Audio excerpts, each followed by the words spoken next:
Hey everybody, I'm Scott Kalish. I'm a divorce and family law attorney here in South Florida.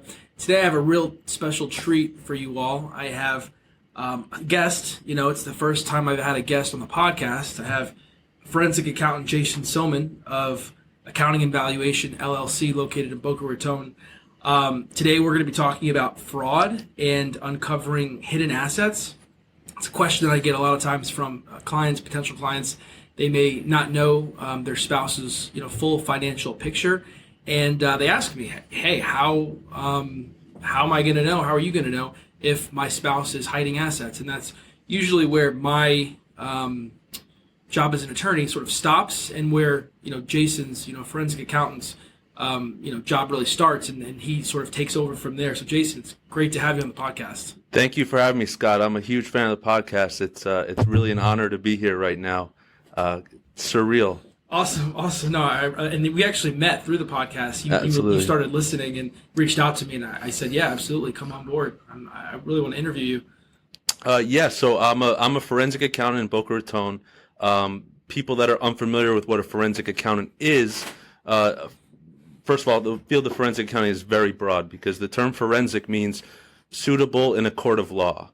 So essentially what a forensic accountant is we offer accounting services that are in the context of the law or a lawsuit in active litigation, and divorce included is typically starts off with a lawsuit being filed. So you're primarily focused, or at least majority of your work is divorce and family law, right? Absolutely. So over the years, I've done a number of things. I like to describe myself as one part forensic accountant and one part business valuation professional, because the two come into play all the time, as you could imagine. So we work with family law attorneys and their clients to help value the marital estate, help figure out how to split it, as well as help determine income for purposes of alimony and child support. So the term forensic is in the court of law. I've done work in commercial litigations, shareholder disputes, business divorces, trust and estates valuations, transactional valuations, someone wanting to sell their business. And I think it makes me a better, well-rounded professional. But the divorce world has really, most of my experience has been in the divorce world. And as I went out on my own a few months ago, and as I've gotten more advanced in my career, I really wanted to specialize in divorce, because in divorce, it's a good mix of forensic accounting and business valuation, because we're helping value the marital estate. A lot of times these people own businesses, which are complicated to value, especially a privately held business. You can't look up on fidelity.com what the privately held business is worth. So we help value those businesses. But as you could imagine, in a divorce case, there's a lot of allegations often in terms of what's the true business income, and everyone has an opinion as to what something's worth. Usually. Exactly. And the truth is especially lay people, right? Yes, absolutely. I mean, some people will come in and, my business is worth, 2 times revenues, because that's what, people talk about, right? Sure. Or they hear on, TV or whatever, or on a podcast, right? Absolutely. What sort of drew you initially to divorce and family law work? So when I started my career, I was in a CPA firm, and the partners did a little bit of everything. And I remember getting involved in my first divorce. And where was that? That was back in Long Island. I started my career in Long Island. I'm part of the COVID wave that came down here from New York. I'm a former New Yorker. So I started, it was actually my first case involved, I think, like 70 or 80 startup businesses. And I was the new guy, I was the intern, and they're like, "Hey, can you find out the status of all these businesses?" The person I was working for, the husband, he just invested in all these different types of businesses, almost like a Shark Tank type of guy. Mm-hmm. Some of these businesses, a lot of them were nothing, and some of them were multi-billion-dollar public companies. Yeah. But at the time he invested, it wasn't. So part of our job was to kind of prove that all these businesses didn't exist or weren't active, or if they were active, try to figure out what they're worth. Mm-hmm. And I just really liked the whole investigative / valuation. And I went on to work on, I don't know, over 100, maybe hundreds of divorce cases. I've lost count. But what really draws me to divorce and motivates me is the emotional nature of it. I mean, a lot of people don't like that about it, but I really feel like I'm making a difference. The numbers I come up with are really matter to people, and oftentimes these are the last big payout people may get in their entire life. Yeah, and what I've found too, it's like when someone hires you as their divorce lawyer, maybe divorce forensic accountant, you almost feel like you're almost like a confidant, and you go from like 0 to 60 immediately, right? From 0 being like you're not knowing the person, and then like 60 once they hire you, you start working their case. Now it's like you're almost like one of their closest friends, and they share with you intimate details about their life and what's going on. And I don't know, you just feel, I think it's special. It's a special relationship that absolutely being created. I think it's really cool, and I think it's a great perspective that we as professionals can get when as part of our careers. I think it's a good segue though into talking about the main topic for today, which is fraud and uncovering hidden accounts. As a forensic accountant, when you're hired to be an accountant on a divorce case, do you at times have to delve into their financial situation and determine whether or not someone's being like totally straightforward and honest with you? Absolutely. So I think one of the important things that I learned early in my career, my first job, is forensic accounting is about people and it's about money. You can't just follow the money. You need to really understand who these people are, what drives them. There's this popular concept in the fraud world called the fraud triangle. What's that? It's a way that people describe why a fraud occurs. Okay. So there's 3 legs of the triangle. There's rationalization, opportunity, and incentive. Okay. So the first one, I think I may have said them out of order, but the first one's the opportunity, right?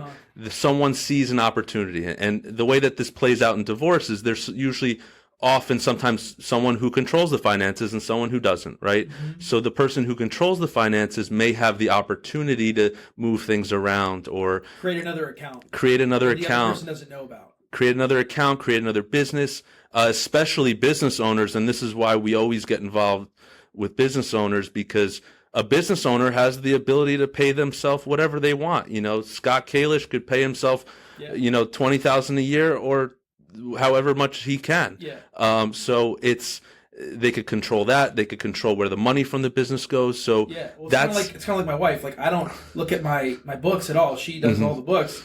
So literally, she can have an account somewhere and just start transferring money. And I really don't look at it. Absolutely. I just worry about bringing in the business and taking care of the firm, and she does all the the back end work. But, so it all starts with the opportunity, and then there's the incentive, and I'm sure you could talk about this incentive for days, right? It's like if you have less assets and less income, your divorce will probably look better from a financial point of view, all else equal. Especially if like divorce is on the horizon, if someone's planning it. Mm-hmm. I've had cases where I just finished up a case recently where the wife had no idea that the husband wanted a divorce, and once she found out, it seemed very planned and it calculated, and over the last 6 months to a year, she kind of looked back and was like, oh wow, that's why he did all of these things. Mm-hmm.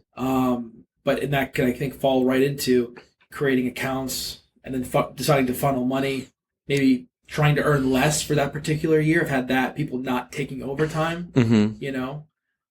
But like in terms of, so I guess you're talking about, you didn't finish, I don't think, the triangle. You got to opportunity, incentive, and then the last one. Well, it's the rationalization. It's that same story that people tell themselves in order to justify what they did. Better at night. Exactly. So what you see in divorce is, oh, they didn't do a thing. Yeah. I was the one working. They were on the on vacation, enjoying themselves. So. Yeah. I mean, there's all types of stuff. She didn't do anything. Yeah, or, if it weren't for them, I would have been even more successful. Like, people come up with all types of stuff. And I think the truth is just about people and fraud in general is people who are fraudsters, they don't consider themselves bad people. They consider themselves someone who had to do something for a certain reason, to justify it to themselves. Everyone in their own mind, or generally speaking, they think of themselves as good people, and, good people do bad things, and people come up with a way to justify it. For sure. So like as an accountant, as a forensic accountant, once you get hired and there's a suspicion that the opposing spouse might be hiding money, right? What is it that you sort of like how do you ferret out what is going on here and determine whether or not someone is in fact, hiding money? Absolutely. It's funny you asked that because I've been asked by clients sometimes, like, do you just like look up in the database and look up where all these bank accounts are? Database. They think I have access to a database. I wish I did. To be honest with you, it's scary to think about if that actually existed, but it'd be really helpful. It would be very helpful, but the problem is you'd have to also realize that your stuff is in a database that other people can see. Right. So but there is no database, everyone. There's no database. There is no database, but you could, and this will go into kind of my process, and everyone listening could do this at home or get this started at home, right? Yeah. So I think at the beginning, there's a lot of documents usually, there's a lot of details. So what I do and what I suggest anyone who's getting divorced and just trying to get a handle on what their situation is, if they want to come to their attorney with information, start building a universe of accounts. What do you mean by that, a universe of accounts? So it's as simple as opening up a spreadsheet and saying, okay, well, I see bank account XYZ. I see Bank of America 123. Gotcha. Maybe just read the bank statements like a book. If you see, transfer to account 456, it exists. Notate that it exists, right? Because we want to build the universe, right? Then the question becomes well, what's missing? And that's usually a more difficult question to answer. And I'm sure you've seen this all the time in your experience. People don't want to give the documents where all the funny business went. It's like pulling teeth. Even just not about they might not even be doing funny business. Just there's something about sitting down with your computer, downloading each statement and putting that all together. People just run away from that. They hate doing it.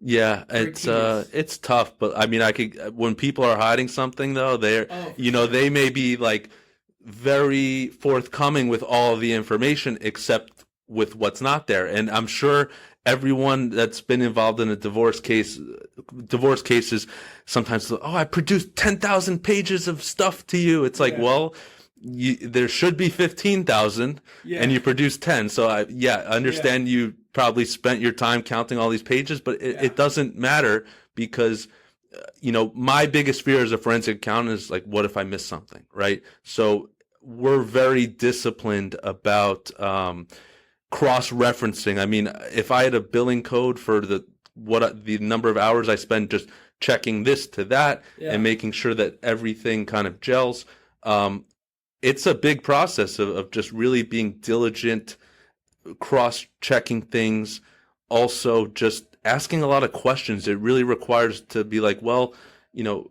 I can't match up this payment, so there must be another account. Or if they were trying to steal, how would they do it, type of thing. Yeah. So before we got on the air speaking, you mentioned something about breadcrumbs. Mm-hmm. Absolutely. Yeah. Can you go into that a little bit? So the two main ways that we uncover hidden assets in a divorce, I'd say one is breadcrumbs, and the second one is getting third-party evidence to corroborate existence or non-existence of certain assets. So going into the breadcrumbs, that's just a slang term, I guess you can call it. But what I mean by breadcrumbs is a lot of times people will make a mistake. Maybe they'll pay that one credit card that they didn't produce, or they will make that transfer, or they will get a little sloppy, because the truth is all it takes is one small transaction to something that we didn't know about, that wasn't on our radar, that wasn't on this universe that we built for ourselves.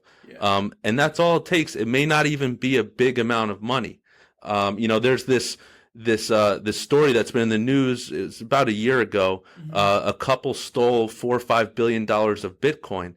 And what unraveled the whole thing was they used some of their ill-gotten gains to buy a Walmart gift card, and somehow the federal agents were able to figure out that the Walmart gift card came from the stolen Bitcoin, and the gift card went to an IP address and internet. They had to do a couple things to to connect the dots. But sometimes all the dots are lined up, and it's that $6 transaction to that unknown account that kind of unravels this whole thing. Because if someone wants to hide money, the best way to do it is and I'm not giving anyone advice to hide money here, but the best way to do it is to have the money not even touch or come close to any of the And accounts. that's hard sometimes, obviously, right? And that's sort of how you uncover it with the breadcrumbs. Mm-hmm. You kind of described before, going through like line item by line item on some of these statements.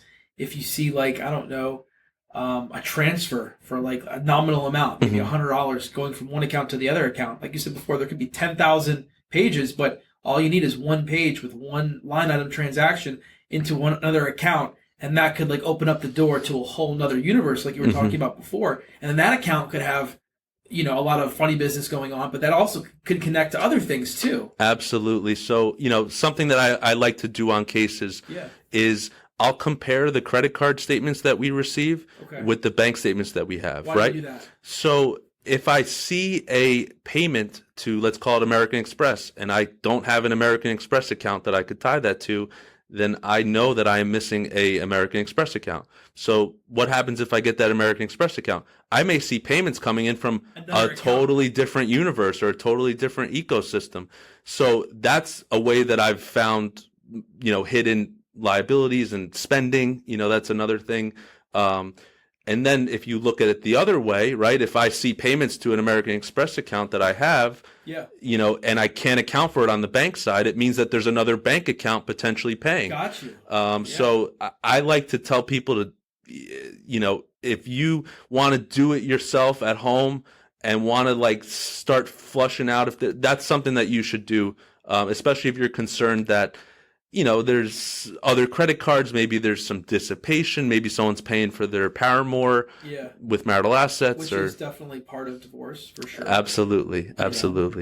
And then what's the other? So you mentioned breadcrumbs, and the other one was like third party? Yeah, so I would say third party, and this is where attorneys like Scott and myself will work together, right? Because, I can't actually get the documents, right? Like you can't call American Express and say, hey, give me these documents. Exactly. So I can't call American Express and get the documents. There's a lot of legalities that I'm sure we could talk about in terms of getting documents, right? Like you can't get, and there's a reason why there is no database for bank accounts because privacy. And, I can't just like go to the bank and say, hey, I want my spouse's business accounts or anything like that. But third party is, looking at, because the universe is not going to lie for people's divorce cases like people are going to lie for their own divorce cases, right? So, invoices that people do business with, maybe you want to get those invoices directly from some of their vendors. Maybe you want to subpoena the banks. Maybe you want to get mortgage applications. Mortgage applications are a big one because people want to look good for their lender. And then when they get divorced, financially, they don't want to look good. So mortgage applications is a big one. A lot of it also is, and it goes back, kind of ties to the breadcrumbs a little bit. Like, let's say that you have a business and you get payments in from Stripe, right? And parties getting divorced and all their money's coming from Stripe, a credit card processing, could either be eBay. I mean, substitute any vendor that you can. And so my question usually is I want to get, the stuff directly from Stripe, right? Because one way that someone could be hiding money is that they could be diverting sales straight from the credit card processing company into a different account, and we're not going to see that. Gotcha. There's also they can like give you part of the Stripe account. They might not give you everything. Exactly. So, it's kind of like the credit card process, a credit card and the bank lining things up to kind of flush out, well, if this guy or girl were to be wanting to steal money from their spouse, how could they do it? How could they do it? Where would they do it? And then maybe we'll focus on there, because one of the hardest parts about forensic accounting is people send us digging and there's not always something to be dug, and it's not always clear where to dig. So, a lot of times a part of my job is to help define the scope, right? So, I'm not going to be able to prove that this person did not commit any fraud, because that would be fraud or hiding assets or anything like that, because that would be proving a negative, right? I can't prove that Scott Kalish doesn't own Meisner Park, right? Like I can't prove that things that don't exist. But what I can do is define some parameters that would give us some level of comfort. And usually that's, let's say, and all the time though, where there's smoke, there's fire. Usually people kind of have an idea how their spouse is trying to take money. You know, they may see someone whipping out the corporate Amex at dinner, or they may be like, oh, they're doing shady stuff with their AR. I've had that. Or they're doing shady stuff with their inventory. They're getting cash, things like that. So it really depends on the case, and it really requires a thoughtful analysis of like where we're going to go, where we're going to look, what does a result look like that would show that things are kind of kosher, and what would a test look like where, you know, they would be hiding money. No, it's so interesting, and it's certainly like, from a legal perspective, a lawyer's perspective, this is so your area, you know.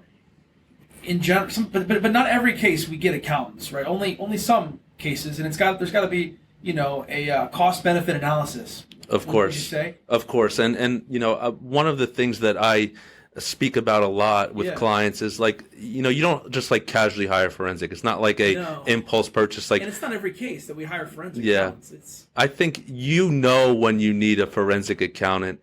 There's significant money at stake, and it's going to cost a lot less than what you have to potentially gain from it, you know? Absolutely. And I'm the first person to say that a forensic accountant is not for every single case. But you don't want to spend, let's say, $5,000 to make $5,000. Exactly, because you're guaranteed to spend that $5,000. And, you know, in divorce, there's a lot of uncertainty. I'm sure you could talk about this. You know, you may not get that $5,000. Totally. And then you could be out the $5,000 for the forensic accountant. In general, though, how much work is it on your end? Like, timeline? I guess it depends upon the size of the scope of work, right? Absolutely. So, I mean, could be forensic accounting engagements with divorces that last 5 years. Wow. And I'd say a lot of the things that drag are documents. And then I'm sure you could speak to a lot of issues just emotionally speaking, right? Sometimes it's the beach house, or it's the antique car or something where it's like sentimental value. That could hold up cases. But I mean, these things could last a very long time. There's a lot of wealthy people out there that where, you know, it may make sense to spend the forensic fees in order to potentially uncover millions of assets. It may, to them, it might be a cost benefit type of situation. I also think it's helpful to have a forensic when, you know, and you could speak to this a lot too. It's like sometimes you could have a hard time getting certain documents, right? Yeah. People object. They blow past deadlines. Now the person that's asking for the documents has to go into their pocket, pay the lawyer to do more motions, to go to court, you know, to compel documents. And again, you know, we could literally go back and forth for 6 months just trying to get basic documents. Now, but you mentioned before, we could always, you know, subpoena them from the institution. But, you know, sometimes you want to save the money, right? Rather than doing subpoenas and doing it that way and get it directly from the person. Sometimes you do both. But yeah, we can go, you know, for months and months and months just chasing documents. Yeah, it's also, sometimes it's persuasive, you know, because a lot of times the person receiving the document request, they'll be like, oh, this is onerous. They're on a witch hunt, you know. But fishing expedition. But if I say in my document request, hey, I want this bank account that you paid this Amex payment for $6,000 on January 7th of 2023. Yeah. You know, who's going to be like, oh, I object. This is not a legitimate, you know what I mean? So it's sometimes if you are a forensic accountant could help you be very precise in terms of what you ask for. And I'm sure you could speak to this. I can't. But there is, when you're precise and when you can prove that this document does exist and it has relevance to the case, you're more likely to get the document than if you just kind of say, give me your kitchen sink. 100%, yeah. And that's, you know, judges, I would say, on average, they err on the side of like more discovery, more documents than less, unless it's completely out in left field, right, where you just, you know, no way to connect the dots in terms of making it relevant to the case. But yeah, no, you've provided, you know, a ton of value, I think, today. I really appreciate you coming on the podcast. why don't you tell everybody like how they can get in contact with you if they have a question? Absolutely. So my website is www.divorceforensicaccountant.com, and everything's there. If you could book a consultation, happy to take a look at your case, see if we could help. We work very closely with the attorneys, so usually when it's a consultation, we will grab someone like Scott, and we'll talk about where our work fits in the law. Sure. And there's a ton of people that listen to the podcast. I've gotten emails and follow-ups of people that are working with other lawyers, and they might not be so happy, or they just might want a second opinion. I've had that several times. So if you're working with a lawyer right now and you do want to hire a forensic accountant, right, feel free to reach out to Jason, and I'm sure Jason could talk to your lawyer and possibly, he can help on your case. So again, I really appreciate you being on today. Absolutely. I really appreciate it, Scott. And, I'm also launching a podcast, and Scott's going to be on the podcast as well. Find the Money podcast. I'm excited about it. And we'll be talking about some interesting stuff. And I think Scott and we could go on for hours. I think this is like the first of many. This is just there's so many other areas that we can talk about as it relates to divorce and finances and all of that. Absolutely. I mean, I think that the takeaway is forensics and lawyers, we work together as a team. Yep. And the client. Absolutely. I tell clients all the time, I am the law expert, right? I tell you what the law is, and the client is the fact expert. Excuse me. They're the ones that are supposed to tell me all the facts so I can analyze them. And you are, how would you categorize yourself? I mean, we are fact finders. So a lot of times, sometimes attorneys will say, hey, can you say that something is, we just need you to testify something's marital, I can't do that. So a forensic accountant, we're not advocates like your lawyers are. We are advocates for our opinion. So if I go into court and I say this person's business is worth X, their income is X, I have to advocate for my opinion and defend that opinion. Whether the value that I come up with is good for the client or not is irrelevant. So that's the difference between a lawyer and accountant. And I'm just, I look at documents, I tell you what they say, I tell you what my opinion is, and it's all based on facts of the case. Yeah.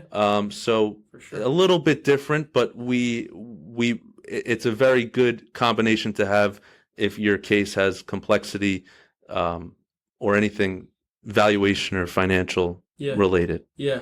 Well, again, thank you so much for coming on the podcast. And again, this will be the first of many. So I look forward. Absolutely. Thank Thanks you. everyone for listening. Take care.